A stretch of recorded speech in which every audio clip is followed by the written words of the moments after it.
All right, let's move along here to the last caller here. Hello, Oscar. You are taking us home. Hey Bart, can you hear me well? Yes. All right, so where's this one played out of? This is a hand played about 2 weeks ago during the series at the Venetian. Okay, so this is at the Venetian. All right, so start us off here.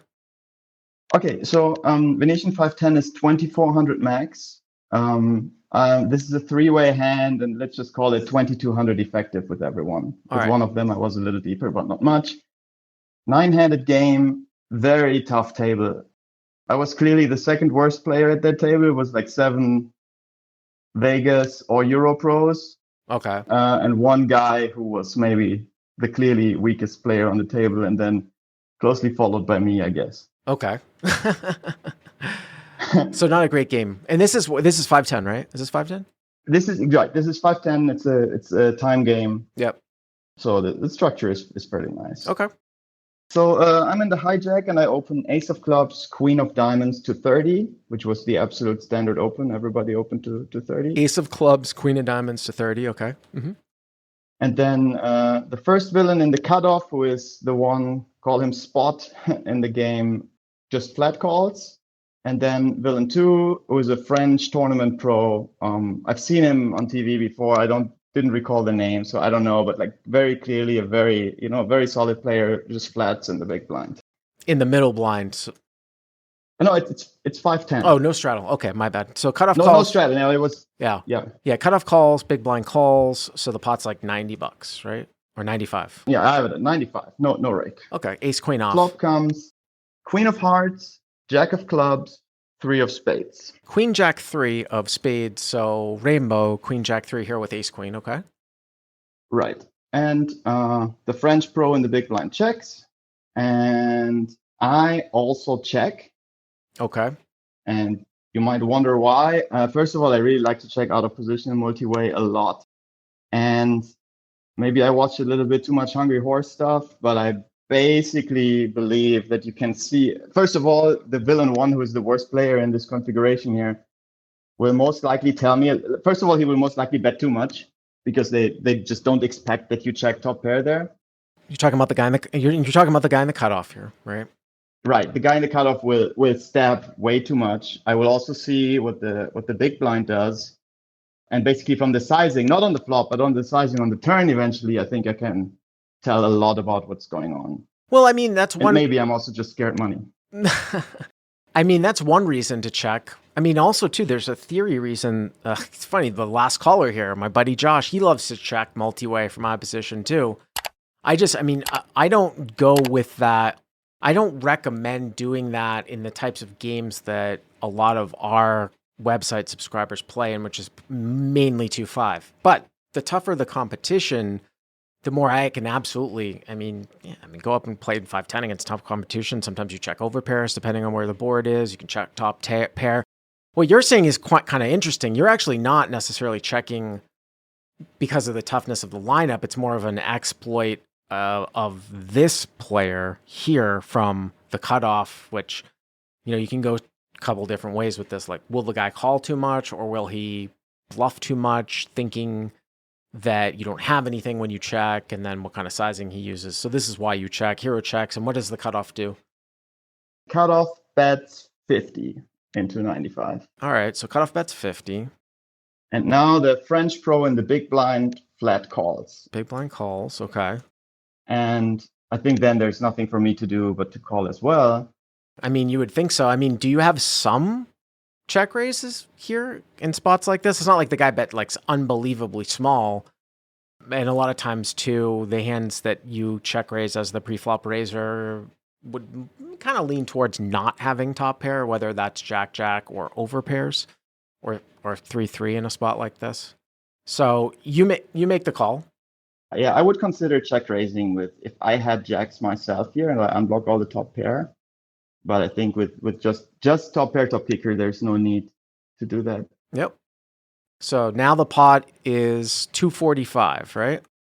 245. What do you think about the big blind just flat calling there? I think for like a pro who, let's assume, correctly construct a calling range there, that is fairly strong calling from the middle.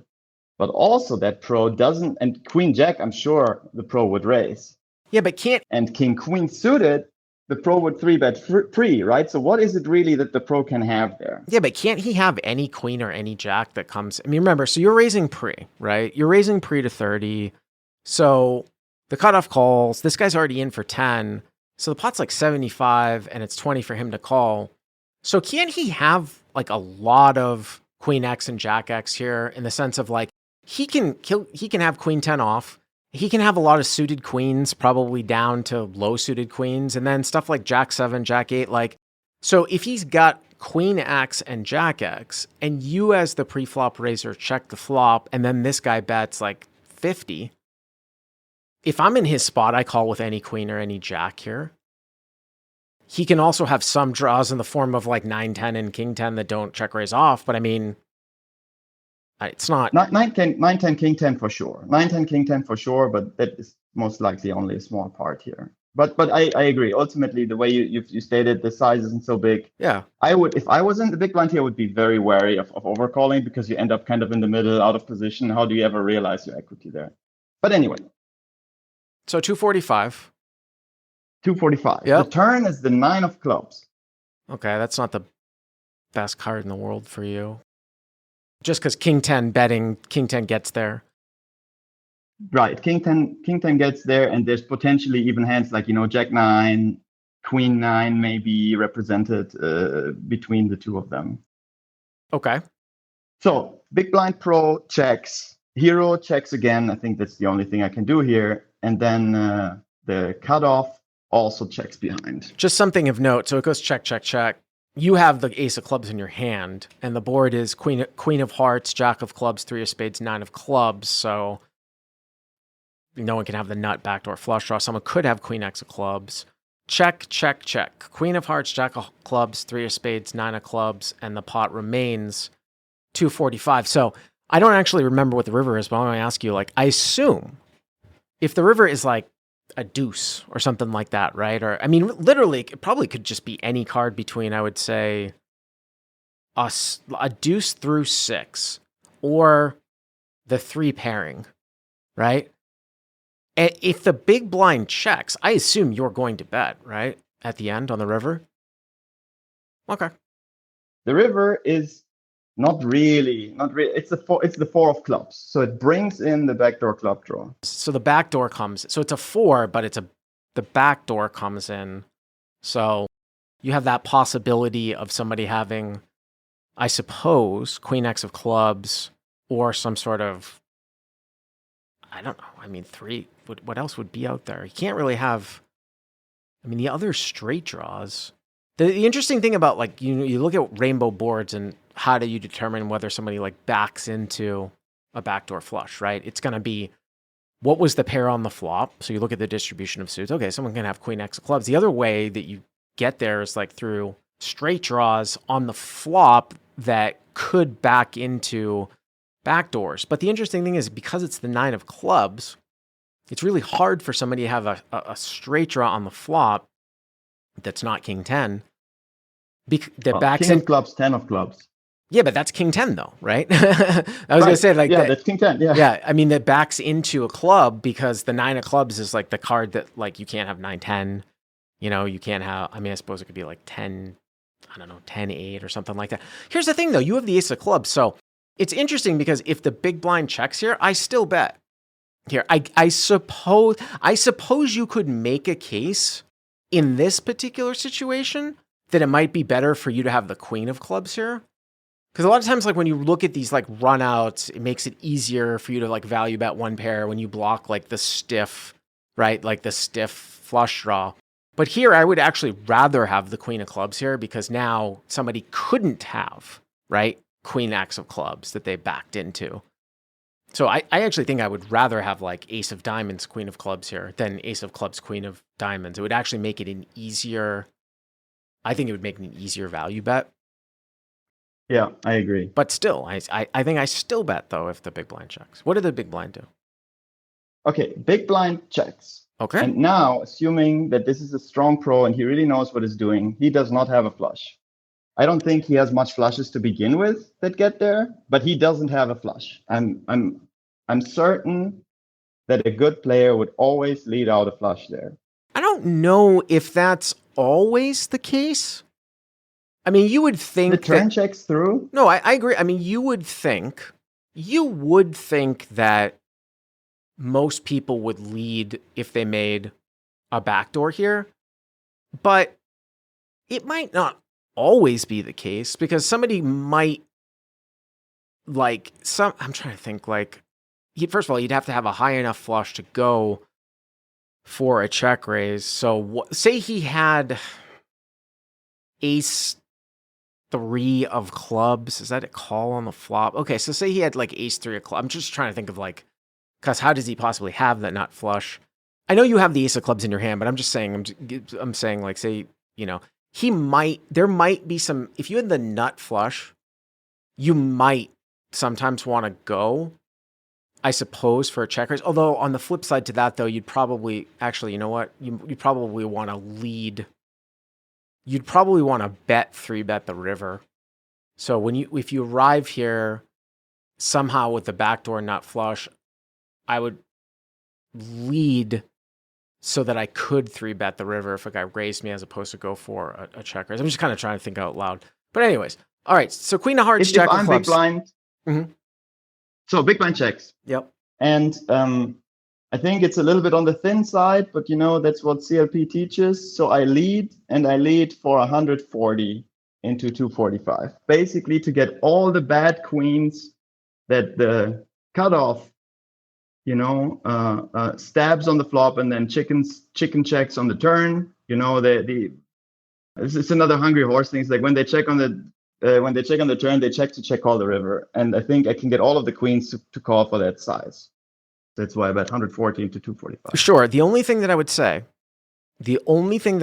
about going thin on the river for value is when you do have somebody strong in the pot, you can't go as thin because you will sometimes open yourself up to being blasted off your equity. So if this is a situation where you were playing with very, very straightforward players, by all means, you could have a situation here, though, where you bet 140 and either the guy in position folds or he calls, and now all of a sudden the big blind wakes up and check raises you. And you have to sometimes think about that with a medium strength hand. Do I want to open betting up? Now, again, a lot of the time when we're targeting really bad players, we don't have to worry about that. River bets are a free roll because there's a nil bluffing frequency. But when you're playing against strong players, it's something that you have to take into consideration. All right, so you bet 140. Okay. Yeah. And the cutoff min clicks it to 300. Wow. Okay, so the cutoff raises now. So you bet 140. The cutoff raises to 300. Is that right? Yes. Okay. Cutoff raises to 300. Uh-huh. And now the weirdest thing happens. The big blind villain cold calls. Wow. So the big blind calls. So, wow, this is really interesting with pot odds. So 300, 600, 740. So the pot is 985 because it's 300, 600, 740. So it's 985, 160 for you to call. So you're getting 6-1. Now I got to say, I remember this email.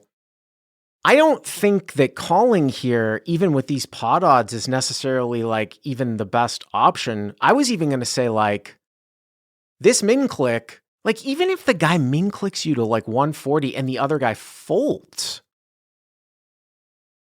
I don't even know if you're good here, because when are you ever good against the cutoff's min click? Just again, Oscar, pretend the big blind folded here and you bet 140 and the cutoff made it 300. Are you good here with ace queen? Well, the question is, how often am I good here with the ace queen, right? Am I good here 15% of the time or something like this? I might convince myself of that. Well, this is a weird situation where normally multi-way, you have to have a stronger hand to call. A lot of people get they get roped into this whole thing. A lot of times pre-flop, right? They're oh, I'm getting pot odds. I'm going to call getting pot odds. And then they realize, no, it's worse for you multi-way, even if you're getting better pot odds. Usually that's the case in these situations too. It's like, oh, well, now this other guy called, so I'm getting better pot odds. It went 140, 300 call, but now you have to beat another player as well. This was a very sort of strange one. I'm just even saying like, I don't even know if you're necessarily good here against the cutoff. Now, there's another option here though too, right? You've got the ace of clubs in your hand. Did you ever think about 3-betting the river? I thought about it 10 seconds after the conclusion of the hand, and I wish I would have thought about it 15 seconds earlier. Because what do you think of bet three bet jamming here? Because if you look at the ranges and stuff, basically the best hand the cutoff can ever have is the queen high flush. Actually, it's most likely that cutoff has the queen high flush. Yes. Well, and this is, by the way, big blind has something else. No, I was going to say, I mean, the big blind could have like a hand like Jack. The big blind could have something that's, I mean, I don't even think you're probably not good against, I mean, if the big blind's aware, if he's aware at least what's going on, we're talking about that you're not even good here with like ace, queen, even heads up, like he should have something that's definitely 2-pair plus.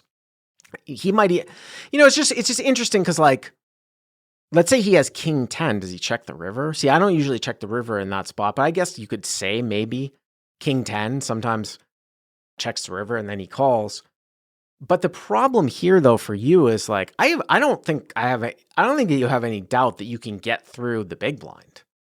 But are you really gonna, are you trying to get, you said the cutoff was kind of a fish, right?